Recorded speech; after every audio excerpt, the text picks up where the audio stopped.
Blog Talk Radio.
Hello, everyone. I'd like to welcome all of you back to Ohio Exopolitics.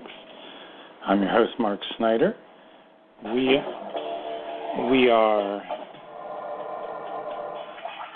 about to embark on a show that is going to probably go in more than one direction at a time. Let me start out at least talking about the Meyer case, Edward Albert Meyer. Edward Albert Meyer is a one-arm farmer from Switzerland. He grew up in a place called Bulak, Switzerland, which belongs to something called the Glatt Valley. When he was growing up, it was in the northern part of Switzerland in a very flat area. And as a very young boy, he spent a lot of time watching the sky, and occasionally he would see the bombers from the United States fly over and see planes shot down. And when he spent time with his father, him and his father saw a very unusual craft near the church steeple and near their town. It was a very large flat metal disc, about 200 to 300 meters in diameter, and it sped along silently and hovered over the church steeple. So Billy, from a very young age, had a very unusual life. He started to get telepathic messages from an extraterrestrial man named Svath. Now, Svath was about 1,000 years old. He met with Billy for 11 years, and he was his original mentor.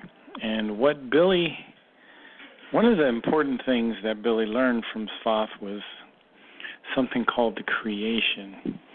And Billy has a wonderful writing. He has so many writings, and this one article I've been looking at for a while now. It's called The Source of the Oneness of the Universe. So evidently we should open ourselves up to this idea that there's a oneness in the universe. The Meyer material talks about a universal consciousness, an intelligence which created our universe, but is not really analogous to what the religions teach about a Heavenly Father. The universal consciousness is evolving. It's neither good nor evil. It's more of a neutral positive spirit. It builds universes as a part of its own evolution. And when it creates human beings, it puts a tiny fragment of itself into the human being. And then the human being goes through a long journey that lasts billions of years of many, many reincarnations into physical bodies. And it's in the physical body that your spirit form can evolve. The spirit form requires the physical body to evolve. It is not creative on its own. It also requires a material consciousness in order to evolve. So we have two kinds of consciousness as human beings. We have a spiritual consciousness which is eternal, which lasts forever, and we have a material consciousness which only really exists for your current lifetime. And we have many, many, many lifetimes.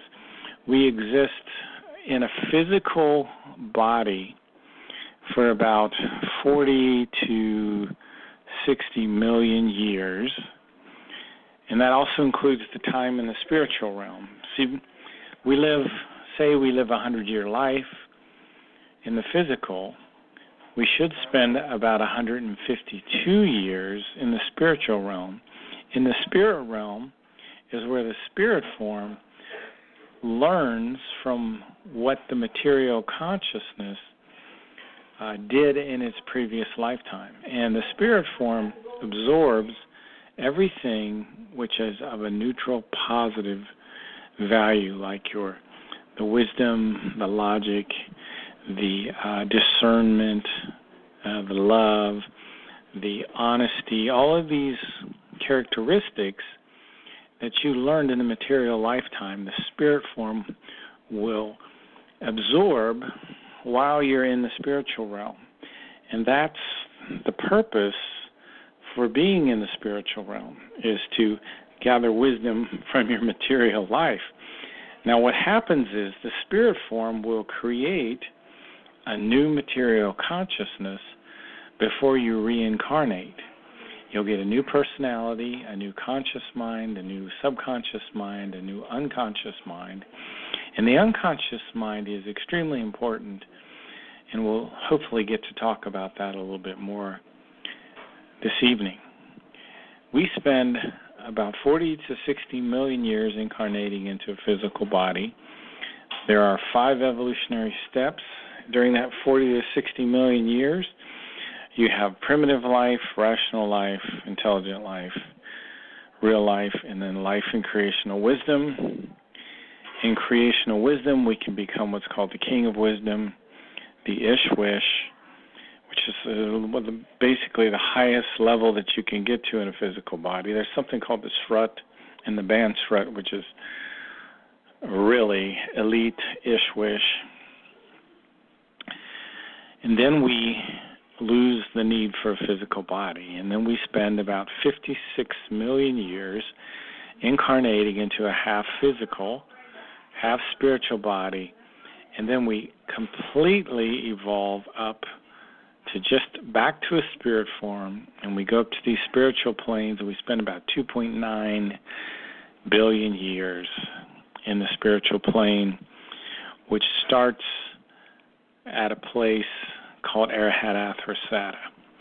Now, when Billy was a very, very young boy, Thoth taught him how to use spiritual telepathy to receive information from this spiritual plane called Arahat Athrasata. And that's one of the sources of information in regards to the Meyer material. Now, Billy's spirit form, we all have a spirit form. The spirit form is your spiritual consciousness. It resides in your middle brain in an area called the superior colliculus. Billy has a very ancient spirit form. That he's had 7 other incarnations on the earth as the people that we today call Enoch, Elijah, Isaiah, Jeremiah, Emmanuel, and Muhammad. Today he's known as Bean, Billy Edward Albert Meier. He was born February of 1937. He's almost 80 years old now. He is a spiritual teacher. He's quite an author. He's written over 40 books. A lot of the information that I'm giving you tonight comes from those books. And he's also written thousands of contact notes, hundreds of bulletins. Now, I talked a little bit about the spirit form. One of the interesting things to remember about the spirit form is it is not able to think creatively. And it's not really conscious the way we in the strictest sense of the word until it merges back with creation. Now, here's something strange. I haven't really kind of completely defined that word consciousness to my satisfaction yet in terms of studying the Meyer material, because we have a spiritual consciousness which has thoughts and feelings. And when there's a block, the controlling factor of our spiritual consciousness is called the Gemut. So even though the spirit form isn't completely conscious, it's called the spiritual consciousness, and it has thoughts and feelings. So I'm still learning what the term consciousness means in terms of the Meyer material. Your spirit form never can enter into an animal or a plant. This is a false teaching that comes from some of the religions that are out there. And I know this is extremely controversial, but there is no heaven or hell. There's only the spiritual realm where the spirit form goes to between lifetimes to absorb the information from the previous life. Now, I may have mentioned briefly that the spirit form creates something called the overall consciousness block. And that's where your material consciousness is processed while your spirit form is in the other realm. When the spirit enters the body, the spirit form, it enters 21 days after the sperm fertilizes the egg, and it goes into your middle brain in the area called the superior colliculus, and it sends an energy throughout your whole body. Your spirit form is not affected by anything in the material realm. It's completely invulnerable. It cannot be hurt. It cannot be harmed. It cannot have a breakdown. It cannot ever be anything but neutral positive. And neutral positive is what we shoot for in terms of our thinking, because neutral positive thinking is consistent with the thinking of the creation. Now again, the creation is this universal intelligence that created all the planets, all the stars, created everything on the earth, all of the mountains, the rivers, the oceans, all the trees, all the life, all the people. It all came from this universal consciousness. But one thing that the universal consciousness does is it creates human spirit forms in order to help it with its evolution. See, the creation creates everything in the universe. And while part of it has a pattern, it has a kind of routine, there are steps that it goes through while it's evolving. The creation expands for 155 trillion years, and then it contracts for the same amount of time. It goes into a rest phase after the expansion and the contraction phase. The Meyer material often refers to the creation as the being and non-being of life. One of these phrases which has been repeated over and over again, and something I'm still trying to wrap my mind around. Everything that exists is in an evolutive process, and there is a purpose to our life. Our purpose is the evolving of our consciousness, as well as playing a role in the evolving of the universal consciousness.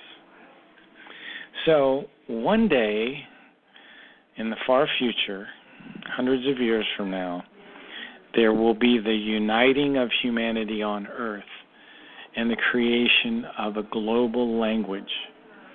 And at that time, we will have established good interpersonal and personal relationships with one another.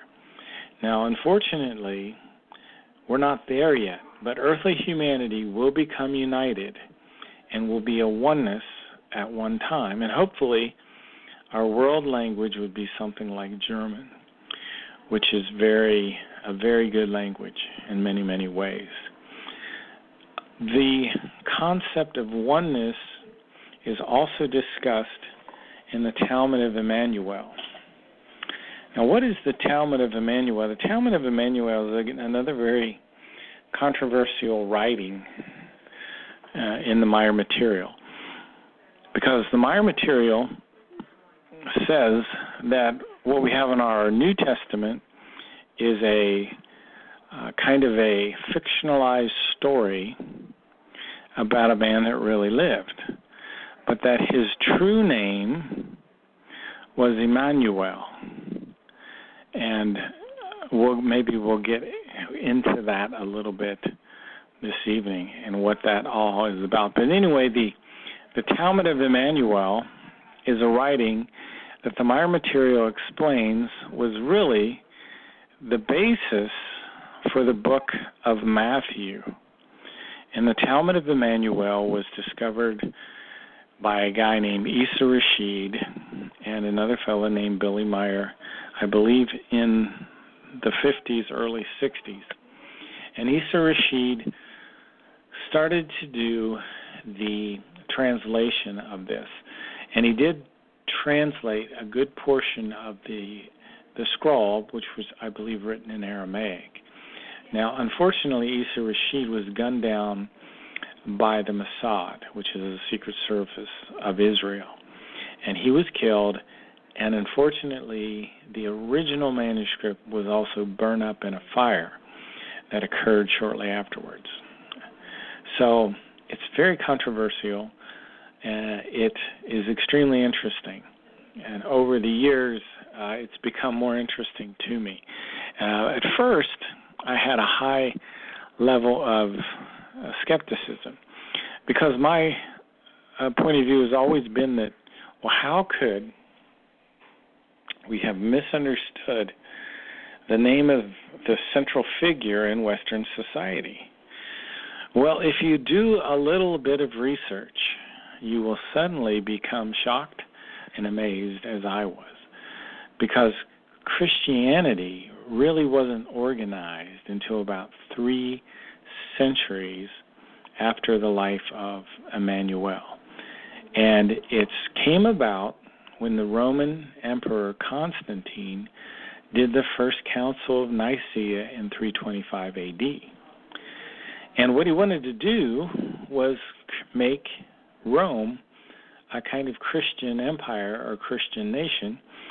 So he brought together all of these religious leaders and brought them to Nicaea, and they had this great discussion. And the delegates argued among themselves, because one of the first things they were tasked at doing was to determine the name of this fellow that these ancient scriptures were written about, which sounds absurd to us today because everyone today calls him Jesus. But the shocking thing is there was no letter J in the ancient world. So not only was there not a Jesus, there was no James, there was no John, there was no book of Job. They all were called by different names. There was a book of I-O-B.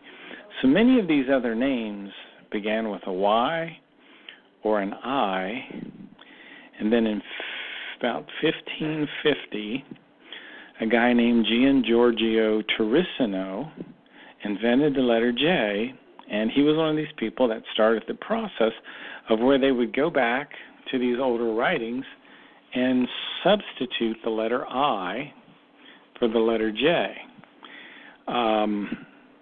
So this is, the story about how all this happened. Excuse me.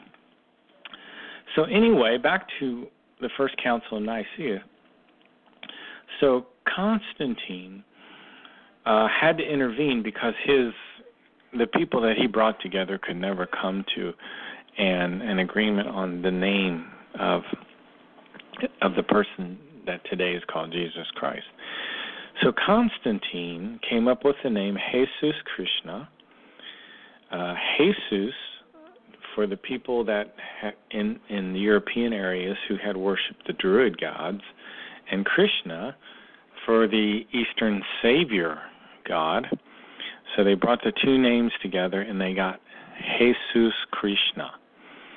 Now, this is one perspective, and I think there are different perspectives on exactly how this whole thing went down in the Council of Nicaea in 325 AD.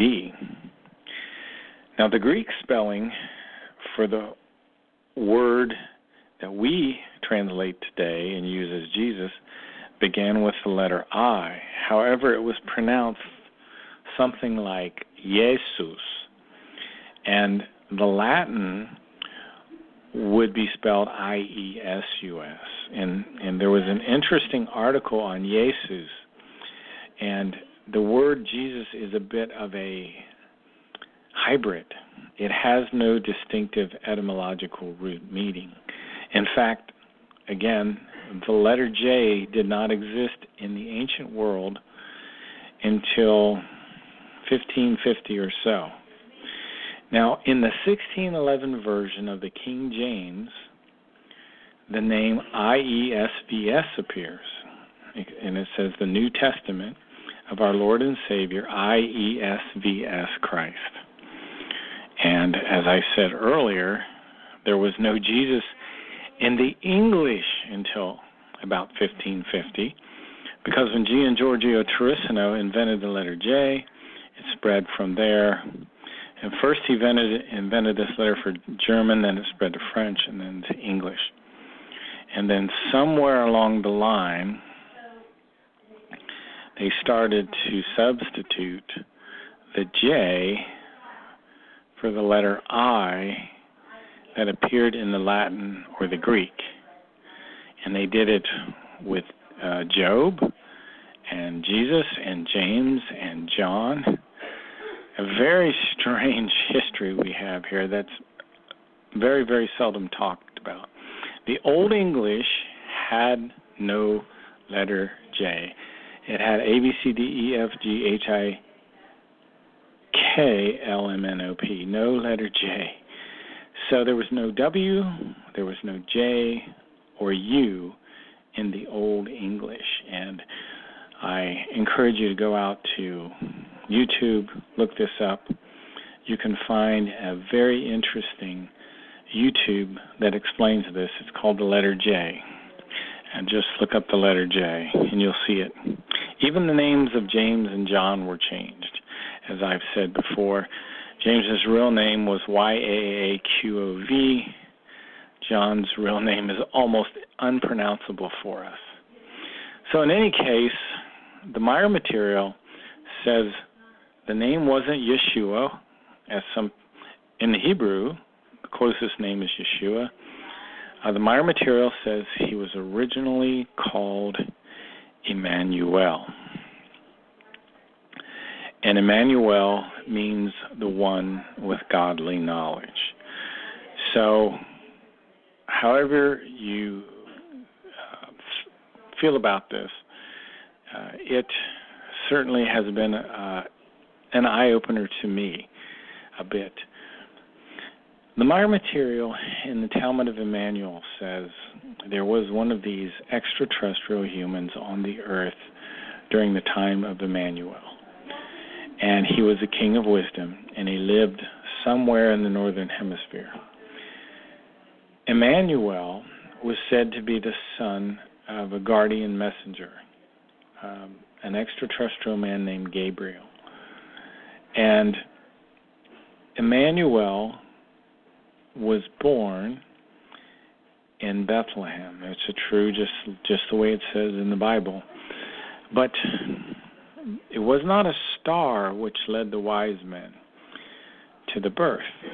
The light with the long tail had hovered directly over the stable where the boy was found. The light with the long tail also made a singing sound. And this was a ship. This was a beam ship, a spacecraft, and Mary and Joseph followed the spacecraft that made the singing sound and had the long tail of light. They followed that all the way to Egypt. So the difference in the teaching, just in a nutshell, and then I'll shift gears a little bit here. The difference in the teaching is this. Manuel said he wanted to reveal the power, the great power of the human spirit. He wanted to tell and teach every man and woman the tremendous power that exists in the human spirit, which is quite interesting because in this article, which I've been going back to very much lately, which is called The Oneness of the Universe, one thing it teaches us and tells us to do is to embrace the power within yourself and to use it for yourself. And evidently we have a great power within us. And if you remember the book, The Might of Thoughts, you'll remember this power. It's a tremendous power. All of the circumstances of our own life come from our thinking. So if you have good thinking, you will produce good feelings. If you have good feelings, it will produce good habits. And if you have good habits, they will manifest as good circumstances in your life. So your thinking leads to the circumstances of your life. We have much more power than we realize in terms of our thinking. The problem comes where we also have unconscious thoughts, which are incredible in their power. Our unconscious thoughts we're not aware of all the time. Our consciousness is much like a garden or a tree. There's a part of the consciousness which is kind of hidden and not seen, just like the roots of the tree. There's part of the consciousness which is noticeable, and that is like the crown of the tree. So the key is always to maintain a balance between the roots and the part that is seen. Now, one of the ways to maintain this balance is the evolution of our consciousness, which comes through independent thinking. And this is where we get to one of our titles tonight, the goals of the New World Order. Now, this is where I stray just a little bit from the Meier material, although Billy acknowledges what he calls the secret dark order in the Goblet of Truth. The most important thing that you can do is related to your thoughts, and you have to have independent thought. The goal of the elite is to take away your independent thinking. They want to create a world government, and this world government will be a system in which people that have knowledge about technology will control many, many things.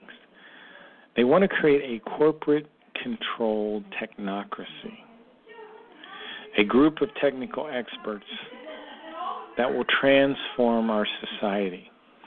They want to take away the rights of the public. They want to remove the right of free speech. They want to remove the right to bear arms, and they want to remove the right of free travel. They want to merge us with machines. Now, Billy talks about the rise of the robot people in Contact 259, where there will be genetic engineering which results in people being born without arms and legs with their nerve endings exposed so they can be attached to machines. The elite wants to dumb down the public, take away our freedoms, merge us with machines, move us into what's called mega cities.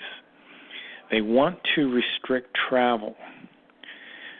They want us to lose the right to own and drive our own vehicle, and that's where these driverless cars come in. And there will be these very large freeways that connect these mega cities. We won't be allowed to go into the suburban areas anymore. We won't be allowed to go into the nature areas because this is the horrible goal of the New World Order, is to do this. And they want to control each and every person through the means of mind control. And that's why this election is so important. And this is just my opinion. I think that the Clintons work directly for the New World Order. And I think if she gets elected, Hillary, she will do everything she can to bring in this New World Order. I think Trump is the only president, the only guy running for president that we've had in the last 55 years, 60 years, that opposes the New World Order.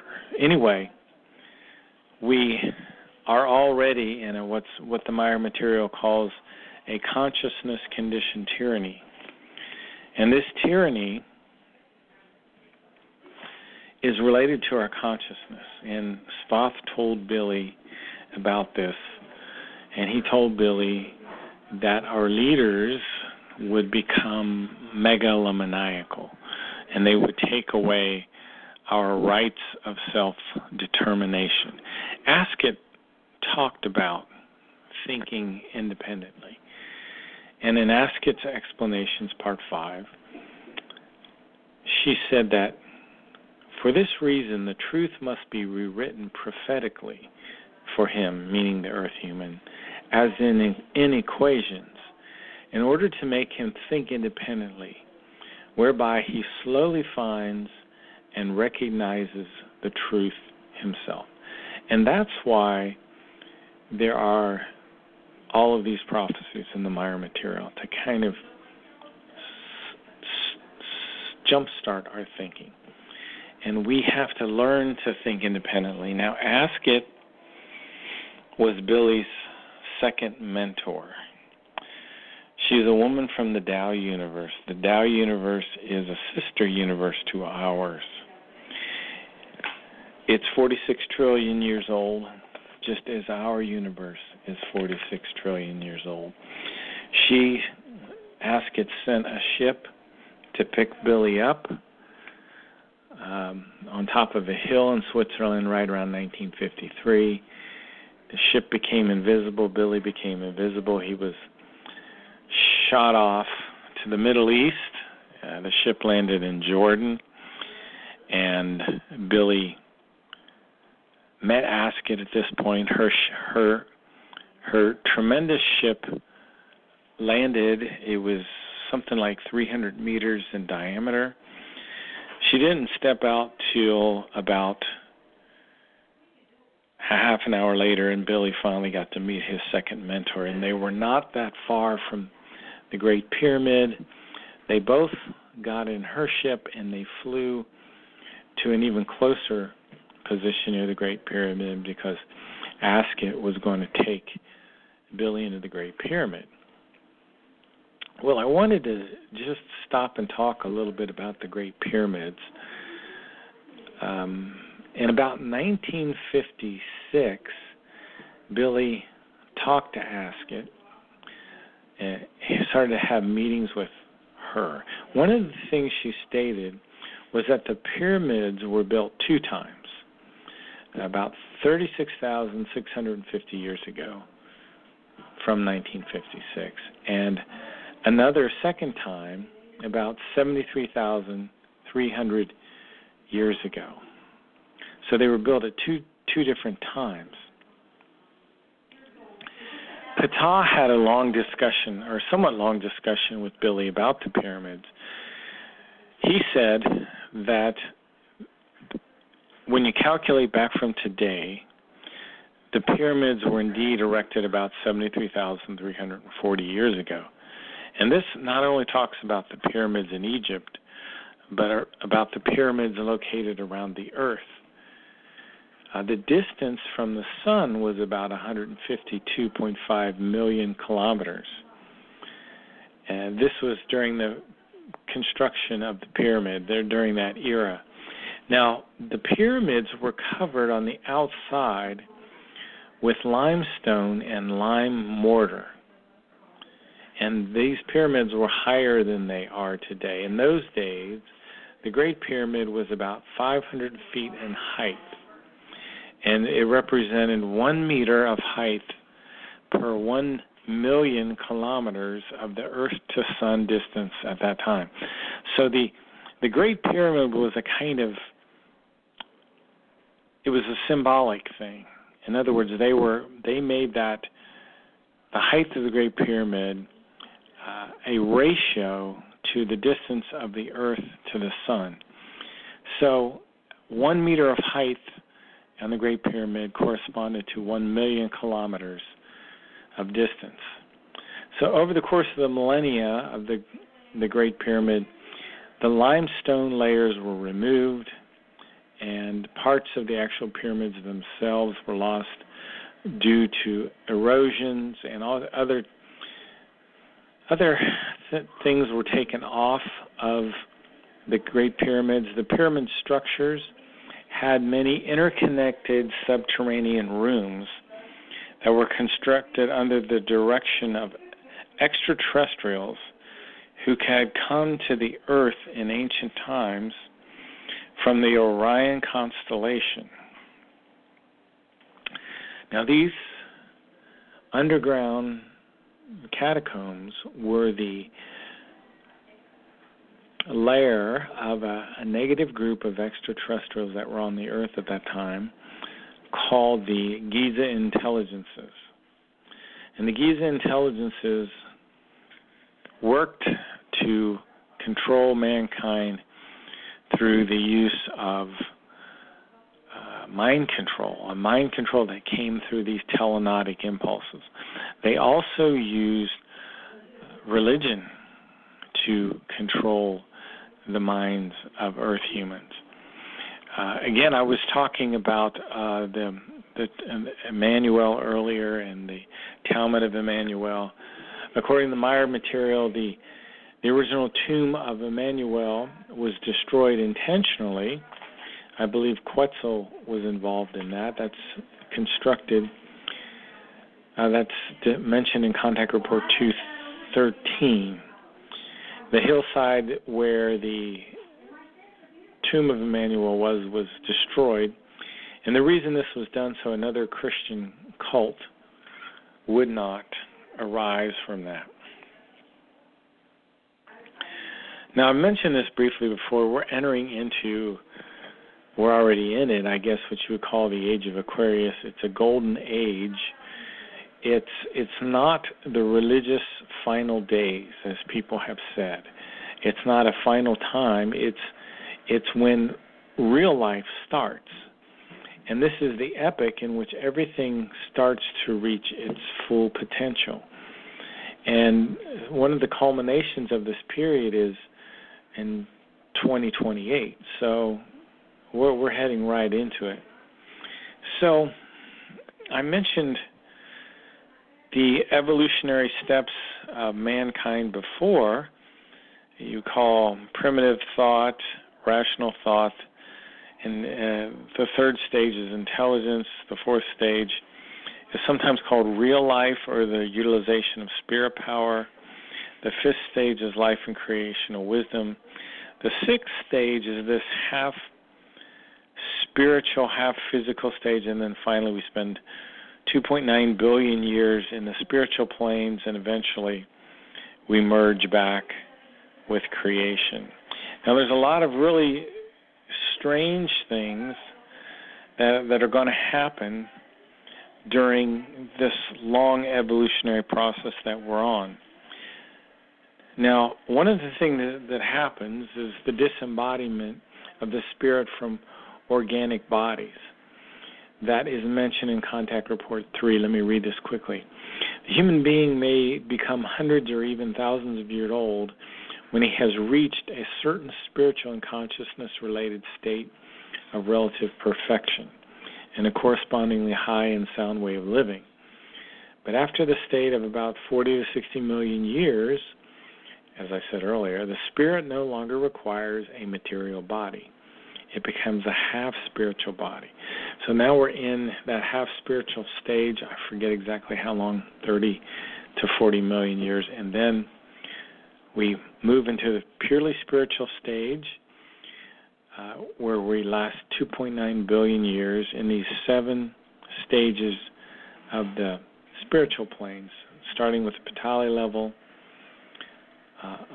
something called the Lagan level, the Yukari level, the Dharman level, the Apsali level, the Lantano level, and the Arhat-Athrasata level. That's the final stage of the spirit form as it goes through all these different stages.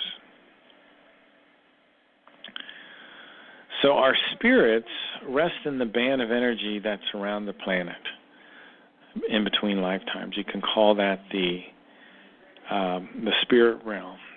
And it typically, if you've lived a long life and have added a great deal of wisdom to your spirit, normally you would come back relatively slowly. On the other hand, if you lived a short life, you tend to come back quickly. However, in the time of overpopulation, spirit forms across the board tend to come back too quickly, and that causes problems. It causes problems with the formation of the personality and the formation of independence, the formation of the male mentality. It causes different problems like that. So, in any case, I wanted to cover some of these concepts that we do talk about from time to time, and I think it's important to always focus on the important things like self-responsibility, like the source of oneness of the universe, and the creational natural laws. One of the most important creational natural laws is the law of love. Now, the Meyer material talks about love in the sense of a wisdom-conditioned love, not a romantic love. And it says that love is the highest principle in all creation. In fact, the incredible splendor of nature is the visible expression of the love of creation. And creation, although it's called a Wesenheiten in the German, it actually radiates love. It radiates love through its creations, through the incredible splendor of its creations. Now, the creation, the universal consciousness, is not a person. It's not a personification. It's not a father. It doesn't even enact commandments. It creates these creational natural laws, these laws of nature. One of these laws of nature is the law of love, which is the highest principle in all creation. Everything follows that principle in absolute logic. There's also the law of causality, the law of cause and effect.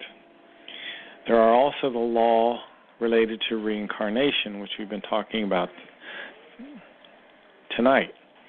There's a law related to the 7-step construction of matter.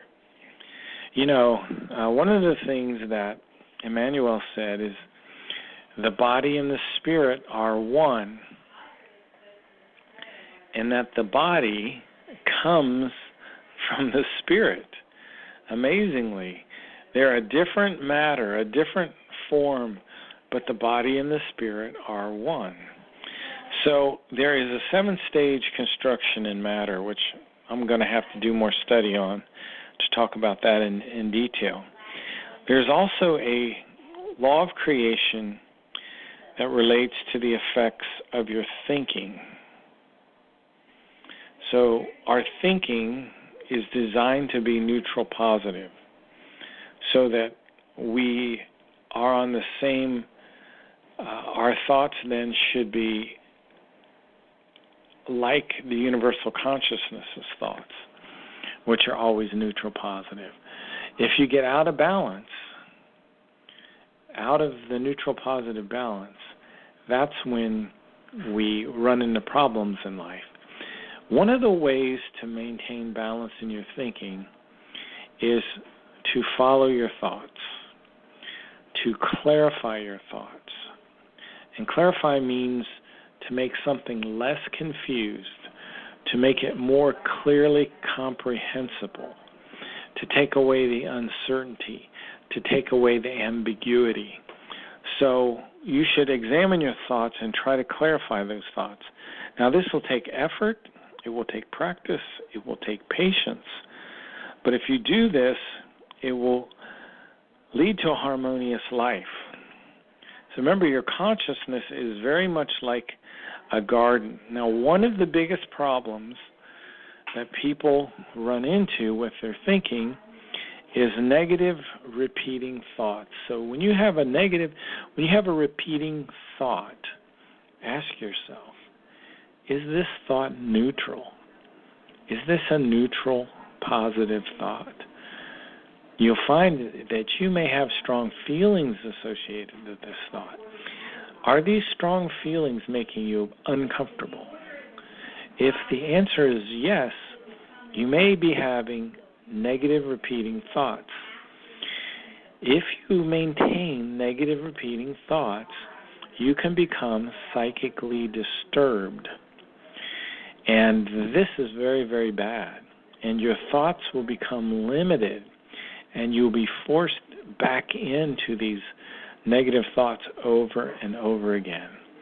And you can go into a rotation, and these rotations of thoughts become a trap, a horrible prison, and you cannot free yourself from these thoughts.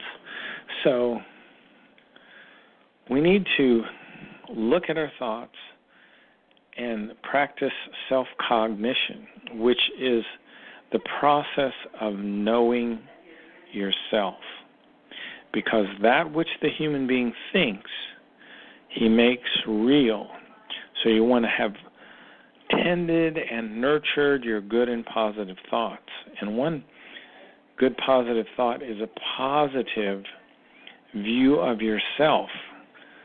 Nurture these neutral positive thoughts. Don't allow your feelings to pull you into a negative view of yourself. If you have some failure or something that you wanted to accomplish, or in some way of your life that something didn't turn out the way you wanted it to, do not dwell on that, because the law of causality will kick in, and your negative thinking will bring about negative circumstances in your life, and you can get the negative boomerang. So these laws of nature are something that we've got to get our good handle on. Another law of nature is striving, and we should constantly be striving. This is one of the keys to happiness, one of the keys to keeping yourself out of the negative repeating thoughts is also striving, because striving has a way of keeping you neutral positive. Without striving, we tend to fall into all kinds of bad habits. Now, Billy has a great book. It's called The Way to Live, Die Art zu Leben, which talks about the law of striving very much. Striving is something that comes to every human being, and the more you strive, the more you have patience and wisdom, the more striving will help you. Let me read this little section that it's a little bit related to striving. And one of the things involved in striving is fulfilling your duty to yourself. If a human being does not continually pay attention to himself or herself, and he does not fulfill his duty to himself or herself, then you can decline and you can end in misery where suicidal thoughts can even come into being. So it says here, the psyche can only be harmed through feelings and thoughts of an unreal nature. Now think about that. It's only the unreal thoughts of an unreal nature that can harm you.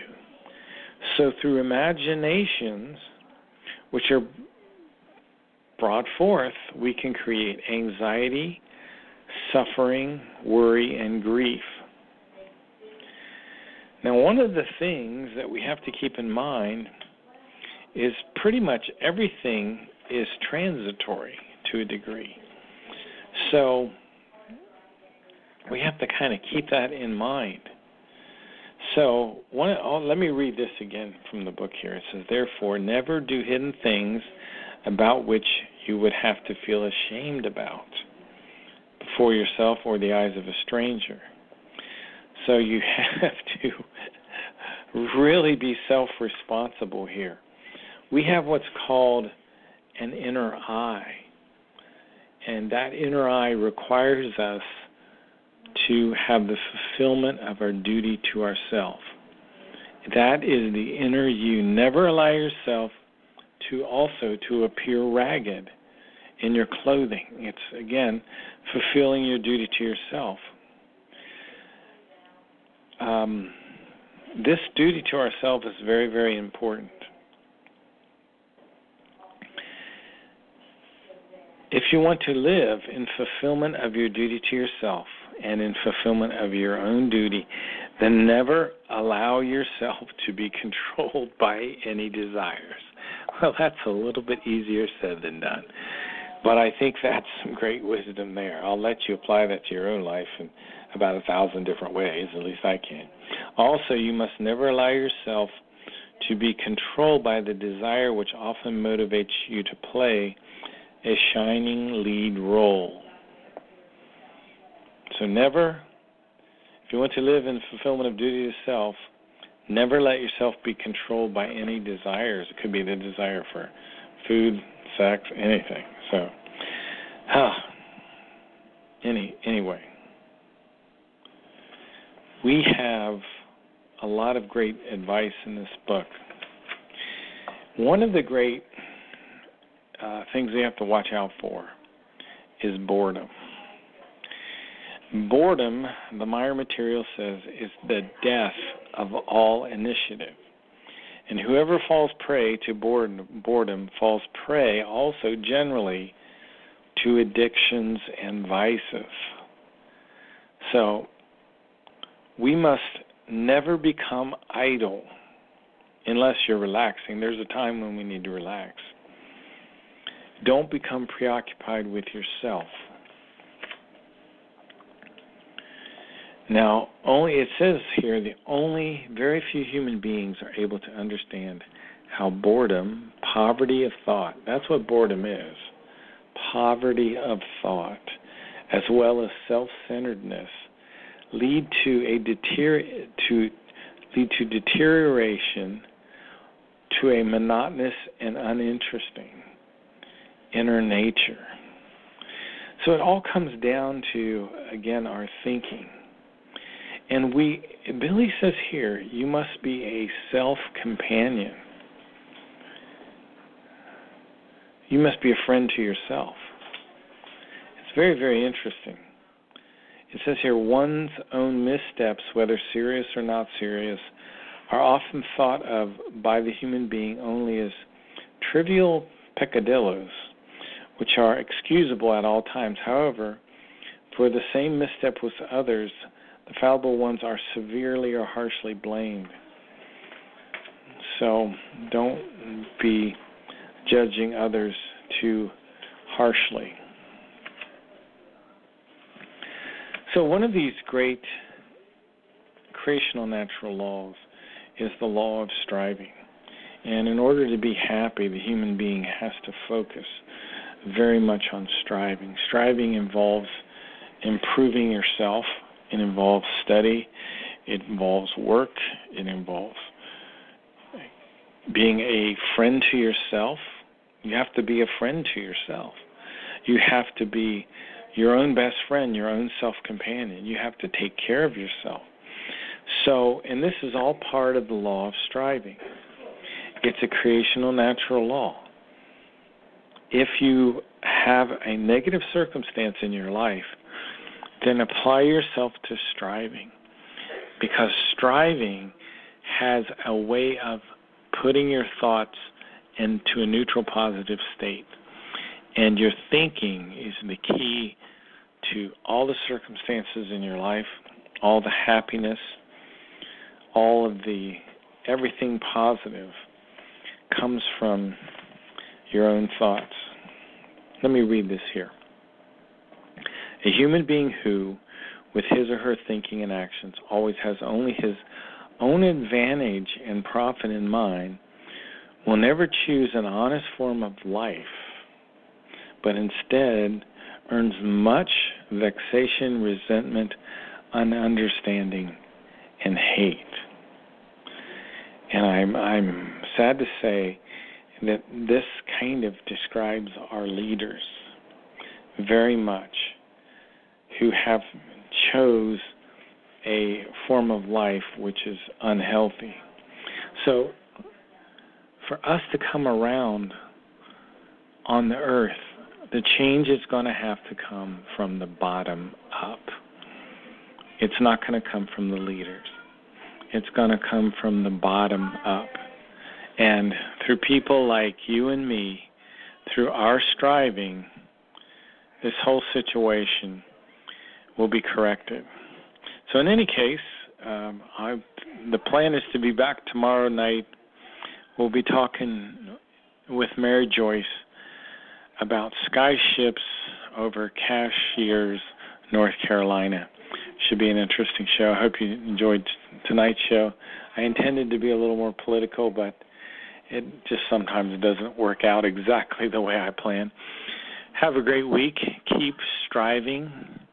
Keep your thoughts neutral, positive. Embrace the power within yourself, and we'll catch you next show. Good night.